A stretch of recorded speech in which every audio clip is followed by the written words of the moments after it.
So this is the question number 5 from 2023 midterm immunization paper, and this question comes under the topic encoding schemes. So in this particular question you need to tell कि ASCII जो encoding scheme है आपकी कितने number of bits लेती है to represent the characters. तो अगर मैं बात करूं encoding schemes की, तो हमारे सिलेबस में हमारे पास 3 encoding scheme है, ASCII, then Indian Standard Code of Information Interchange, and then we have Unicode. तो ASCII कोडिंग स्कीम क्या करती है आपकी 7 बिट्स लेती है टू रिप्रेजेंट कैरेक्टर्स। अब इसके अंदर कौन कौन से कैरेक्टर्स आते हैं आपके, जितने जनरली कीबोर्ड्स के ऊपर आपके कैरेक्टर्स होते हैं वो सारे कैरेक्टर किस में आते हैं आपके ASCII के पास। नाउ अब हर हर कंट्री क्या चाहती थी कि अपने अपने हिसाब से जितने उनके वर्डमाला हैं या आपके और अक्षर्स हैं हर लैंग्वेज के अंदर उनको इंक्लूड करना चाहती थी। तो जैसे अगर मैं बात करूं इंडिया की, तो इंडिया के अंदर जनरली क्या लैंग्वेज बोली जाती है, हिंदी हो गई, पंजाबी हो गई, मलयाली हो गई।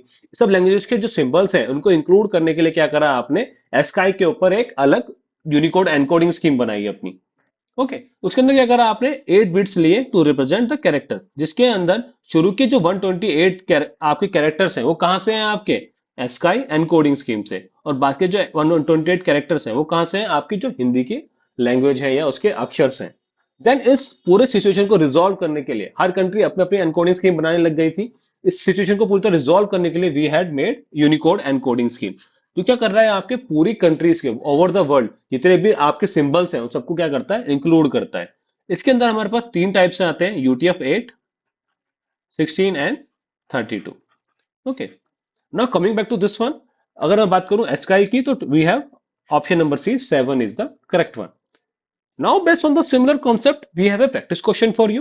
You need to answer this one in comment box. What will be the right answer for this one? Okay, guys, then that's it for the day. If you have any doubt regarding this one, feel free to ask in the comment box. Okay, then thanks for your time.